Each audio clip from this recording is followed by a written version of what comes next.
The baby's cries sliced through the airplane cabin like a blade, shaking metal, rattling nerves, and sending passengers into a panic. Yet only one person stood up against the chaos.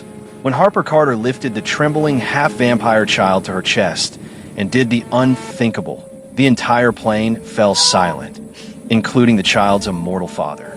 Welcome back, my beautiful family and friends. If you're hooked in and you're ready to enjoy this story, click subscribe and let me know in the comments where you're watching from, because tomorrow I will be giving you another story just as interesting as this one, and you don't want to miss it. Now, let us begin. The moment the airplane door sealed shut, Elias Ward felt a shift in the air. Humans couldn't sense it, not with their dull instincts and quiet hearts. But he could. Every nervous heartbeat, every trace of fear, every harsh breath, he felt them like vibrations under his skin.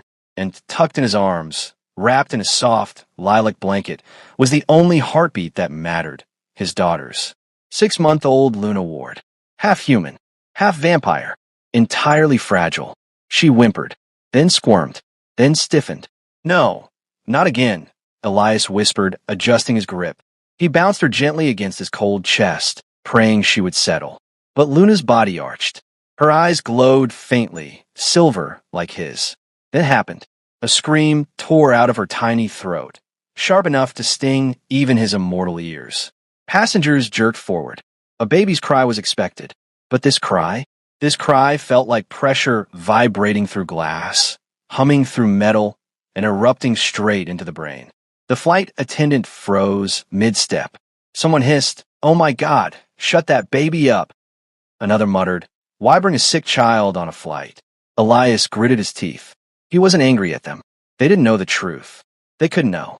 Humans weren't built to understand why his daughter cried like this, why her wail carried the faint echo of supernatural pain.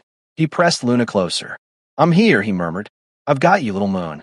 But she screamed louder, her small fists trembling. Each cry shook through his immortal bones.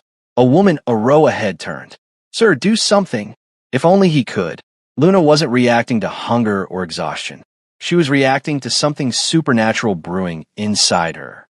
Her human half was rejecting the altitude. Her vampire half was fighting back. And her tiny, fragile body was caught between worlds. He had hoped she would last long enough for this flight. Hoped she would sleep. But Luna was slipping into distress fast. He adjusted her again, rocking, whispering, trying not to lose control. And all around him, the judging eyes burned. Someone muttered, "Maybe he's drugged." Someone else scoffed, "He looks like a ghost." And then, the one sentence that struck deeper than the others. "Maybe he's just a bad father." His jaw clenched. If only they knew how many nights he'd held this child while she struggled to breathe. How many times he'd resisted his own instincts so she wouldn't fear him. How many centuries he'd lived without weakness, until she arrived and shattered him. But humans didn't see devotion. They saw a pale man in sunglasses who couldn't calm his crying child. Then came a voice from 2 rows back. "Sir, do you need help?" A soft voice. A warm voice. A human voice, but one that didn't irritate his ears or tighten his fangs. He turned. Seat 16B. A black woman in her late 20s leaned out from a row. Her hair was in a neat bun, her brown skin glowing softly in the overhead lights. She wore a simple black hoodie and jeans, but something about her felt grounded, solid, like a pillar holding its own world upright. Next to her, a 7-year-old boy slept against her shoulder, exhausted from the airport rush. She gave Elias the gentlest look he'd ever seen a human aim at him. "You look overwhelmed," she said softly. "Do you want me to try?" He froze. Not one human had offered kindness. Not one. And now, this stranger, this woman with soft eyes, was reaching out. He didn't answer. He didn't know how to answer. Then the plane shuddered in turbulence, and Luna's screams doubled, shaking through the metal frame. Passengers covered their ears. One cursed. A baby elsewhere on the plane started crying in response. Elias' heartbeat, slow by nature, picked up in helpless panic. The woman unbuckled her seatbelt. "Let me help," she said again. Her voice didn't beg. It didn't tremble. It simply offered, as though helping a man like him was normal. Her name, printed on her boarding pass, caught his eye. Harper Carter. Harper lifted her hands, palms open. "May I?" For a long moment, Elias didn't breathe. Humans never touched vampire infants. Half-vampire children especially. Their energy, volatile, primal, could overwhelm human bodies. A touch could send a human into shock if the vampire child panicked. And Luna was panicking. "No," he said sharply. Harper didn't flinch. "Your baby's in distress." "She's fine," he muttered. "She's not," Harper replied quietly. "And neither are you." His jaw tightened. Her eyes weren't judgmental. They weren't annoyed or disgusted like the others.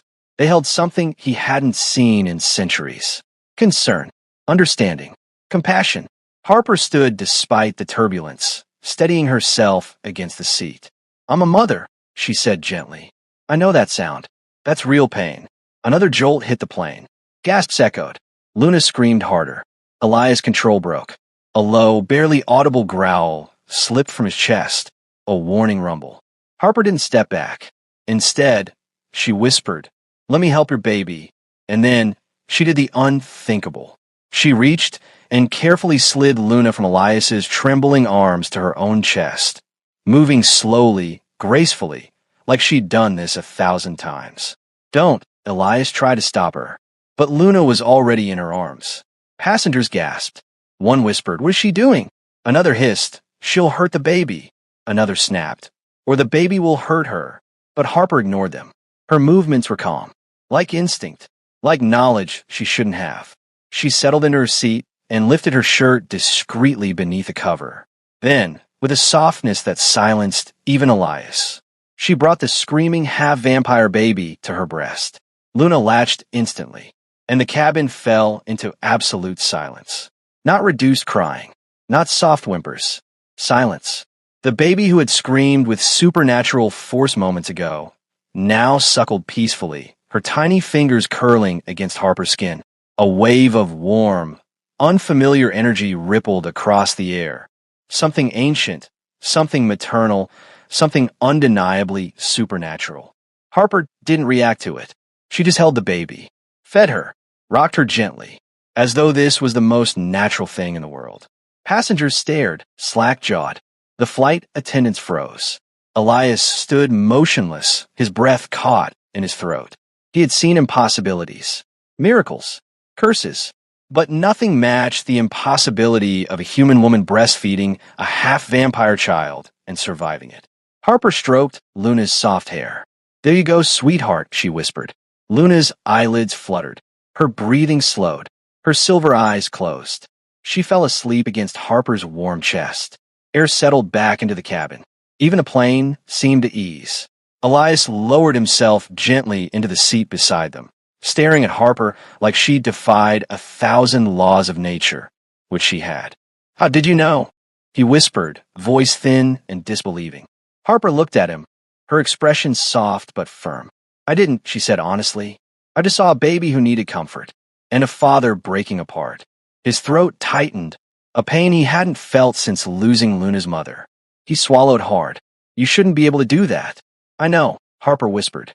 Luna slept deeper against her, as if Harper's body was made just for her. Elias stared at her calmness, her bravery, the strange glow around her he couldn't quite interpret. "Who are you?" he asked quietly. Harper cradled Luna closer and gently rocked her, her voice a soft hum. "I'm just a mother," she said. "A mother who knows what a crying child means." Elias didn't believe that. Not for a second. No human could feed a vampire child without collapsing. But Harper Carter had, and she was still steady, breathing evenly, heartbeat stable. Something about her wasn't human. She didn't know that, but Elias did. And as he watched her hold his daughter like she had always belonged there, a terrible, hopeful thought whispered through him. Maybe Luna wasn't the only miracle on this flight. Before we move on, please subscribe to support the channel. And let me know in the comments, what country are you watching from? Your messages keep this community alive. The moment Luna drifted into a peaceful sleep against Harper's chest, the tension in the cabin shifted. Passengers, previously bristling and uneasy, leaned back, exchanging nervous glances. A few whispered in disbelief. Others simply stared, frozen by the sight of a human woman calming a half-vampire child. A child no one should have dared touch. Elias sat back, his jaw tight, eyes fixed on Harper as though he were trying to measure the impossible. How could someone, a human, hold Luna and feed her without collapsing, without fear, without chaos erupting around them? He didn't move. He didn't breathe. He simply watched. "Thank you," he murmured finally, his voice low, almost reverent. Harper looked up at him, her calm brown eyes steady. "It's okay," she said. "She's safe now. That's what matters."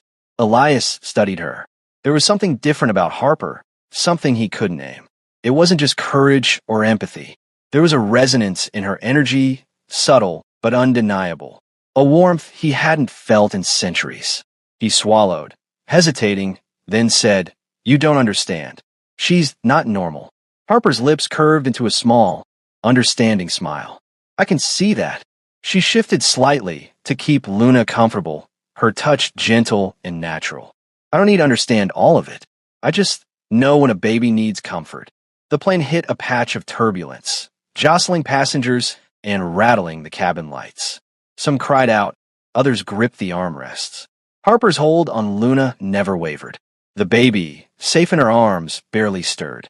Elias's fangs itched, a primal reaction to the strong human energy she radiated. Energy that could have easily overwhelmed any ordinary human. But not Harper. She adapted, balanced, matched. Elias's centuries-old instincts screamed at him. She's not entirely human. The thought made his heart, or what passed for it, beat faster. He had known many things, studied many humans, and avoided almost all of them. But Harper was different. A mother, yes, but something more. Something that might explain why Luna had responded to her so easily. Why did she, a young woman in the row behind him, whispered to her friend? Why did she feed the baby? Isn't that dangerous?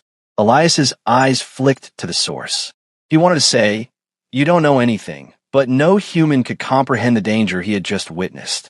He knew better than to explain. The less humans knew, the safer Luna remained. Harper hummed softly, rocking the baby. "She's half human," she said aloud, as if reading Elias's mind. "Your child, she needs something different, something that you can't give alone. She needs comfort. She needs life." Elias's eyes widened. How could she know that? He had never told anyone, never spoken of Luna's dual nature to anyone alive. The sound of Harper's voice, her tone, her certainty, it was uncanny. Harper shifted in her seat, leaning closer to him. "She's tired, isn't she? And frightened. Babies like her, they react to energy, to fear. They need stability. Safety. I can give that for a moment." Elias felt his chest tighten. She was right. She was always right. And yet, he couldn't allow himself to trust her. Not fully. Not yet. "Why are you here?" he asked finally, his voice low. "Why step into a situation no one else would?" Harper's gaze softened. "Because I've been where you are." Elias frowned. "Where I am?" "Yes," she said, her voice steady. "Being a parent alone. Being terrified for your child. Watching the world judge you when you can't explain what's happening. I've been there, and I couldn't just sit and watch your baby suffer." Elias's fangs itched, an involuntary shiver running through him. He had lived for centuries, seen things beyond human comprehension, and yet here was a woman, human, alive, mortal, understanding more than anyone else ever could. The baby stirred slightly, her small hands curling around Harper's fingers. Elias's eyes softened. For the first time in weeks, he allowed himself to relax, just slightly. "Do you want her back?" Harper asked quietly. Elias hesitated. The thought of taking Luna from Harper's arms filled him with both longing and fear. He had guarded her every moment of her life. No one had ever held her like this. No one. But her safety was absolute in Harper's hands. "Yes," he said finally, his voice barely above a whisper. "But don't let go." Harper smiled faintly and leaned back slightly, still supporting the baby. "I won't. Not until she's ready." For a long moment, they sat in silence. The cabin hummed around them, passengers settling, murmuring in quiet awe. Luna slept, warm and secure, oblivious to the centuries of tension that had filled the air just moments ago. Then Harper glanced at him. "Can I ask you something? Do you ever wonder if she's more than what you think?" Harper's voice was soft, probing. "More than just half human, half vampire?" He stared at her, a flicker of caution in his eyes. What do you mean? She shrugged slightly, still rocking Luna gently. I don't know. Just her energy. It's different, powerful, but also curious. Like she senses things you can't control yet. Like she knows more than she should at 6 months. Elias's chest tightened. How could she see that? How could she recognize the subtle energy radiating from his daughter? Humans weren't supposed to notice such things. Not like Harper. You understand her, he said finally, almost a statement rather than a question. I try, Harper replied simply, and maybe that's all she needs. The turbulence lessened, and the plane steadied. Elias leaned back in his seat, still watching Harper as she hummed softly to Luna. The baby's breathing evened out, tiny fingers clutching Harper's shirt. He realized something then, something terrifying and exhilarating all at once. If Harper could do this, if Harper could calm Luna like no one else could, then maybe, just maybe, she could help him keep his daughter alive in ways he had never imagined. But trust was not easy for Elias Ward. Not with anyone. Not since the death of Luna's mother. Not with humans. Not with vampires. Yet Harper had forced him to consider it. Against all instincts. Against every warning his immortality had taught him.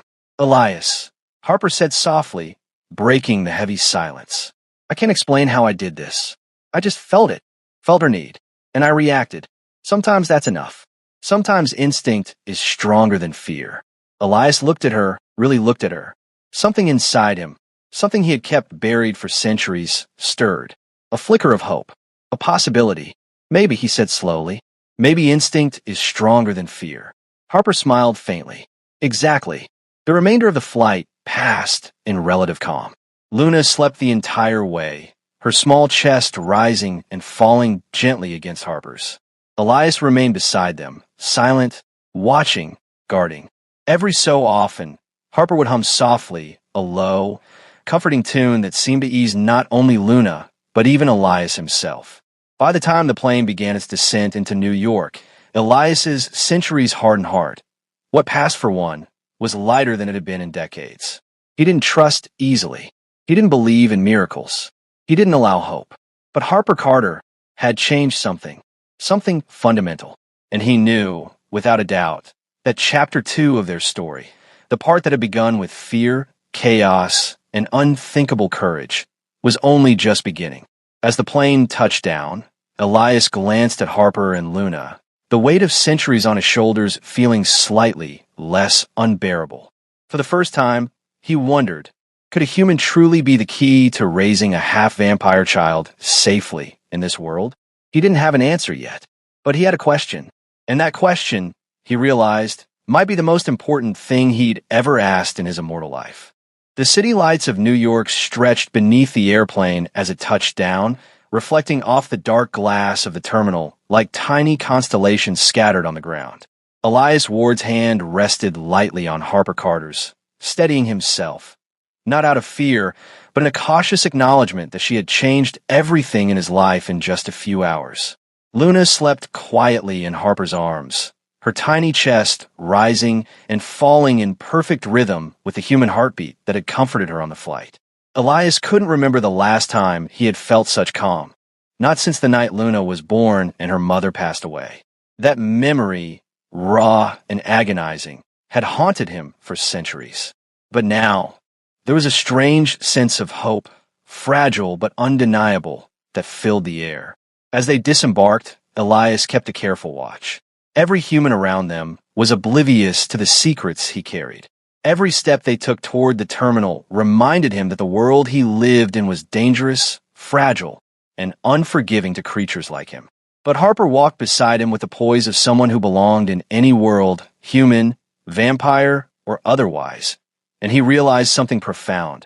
She wasn't just brave, she was extraordinary. Once inside the terminal, Harper led Luna to a quiet lounge near baggage claim. She laid the baby gently against a cushioned chair, her arms still supporting her as she spoke softly. She's ready for more than a nap, Harper said, her eyes meeting Elias's. I think she's ready to explore, to interact, to grow. Elias nodded, his fangs barely visible as he smiled faintly. You speak as if she's already halfway grown, he said. You don't know what she is yet, what she can do, what she might be. Harper shrugged, still cradling Luna. I may not know everything, but I know enough to see that she trusts you, and she's willing to trust me. Elias's gaze softened. Trust had been a foreign concept for him for centuries, except with Luna's mother, and now, tentatively, with Harper. He realized he had spent so long guarding his daughter that he hadn't allowed anyone else to truly connect with her. Until now.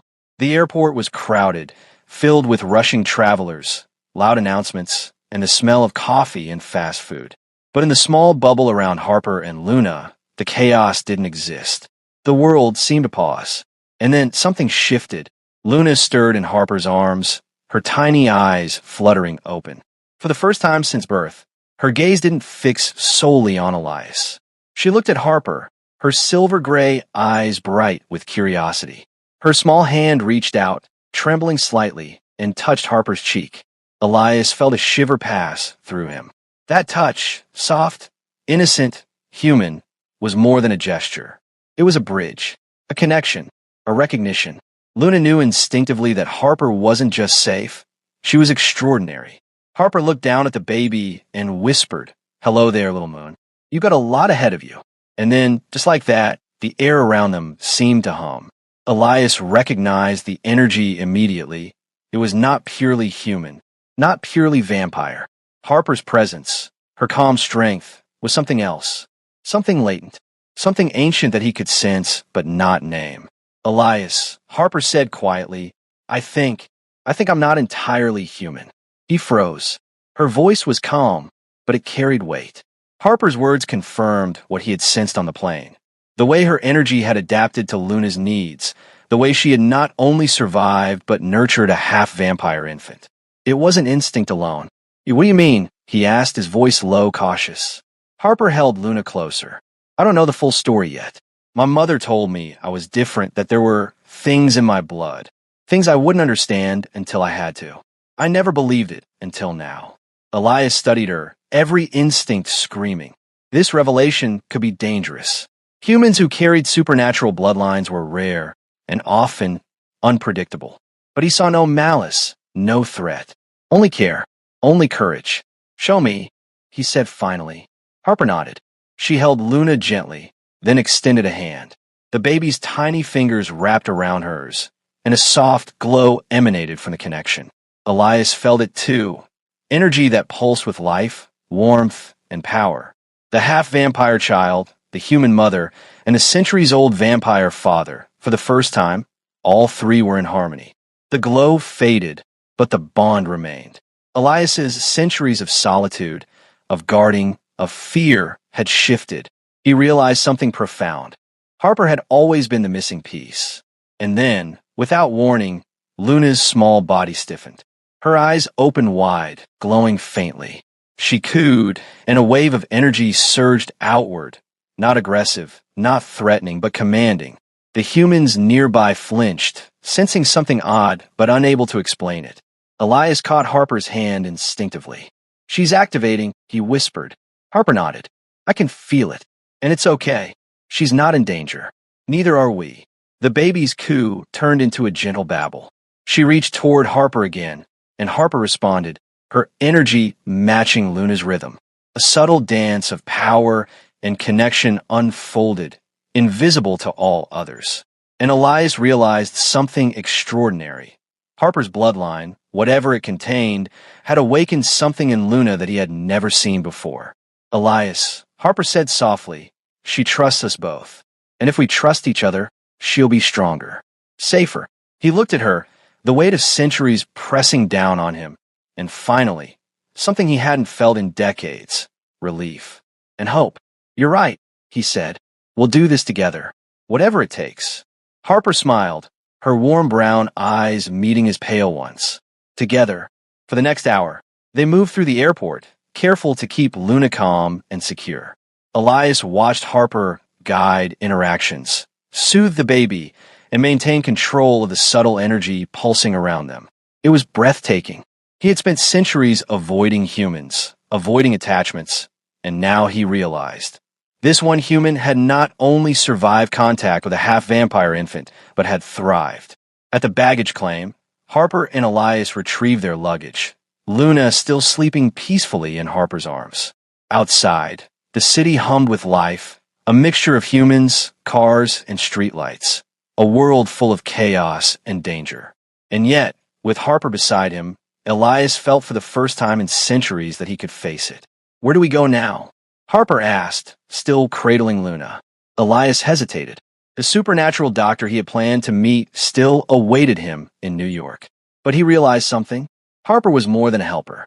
She was a protector, a guide, and perhaps something more. "We find answers," he said finally. "About her, about you, about everything. And we keep her safe, no matter what." Harper nodded. No matter what.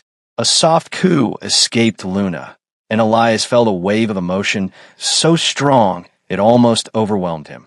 This child, fragile and extraordinary, had changed him in ways he hadn't expected.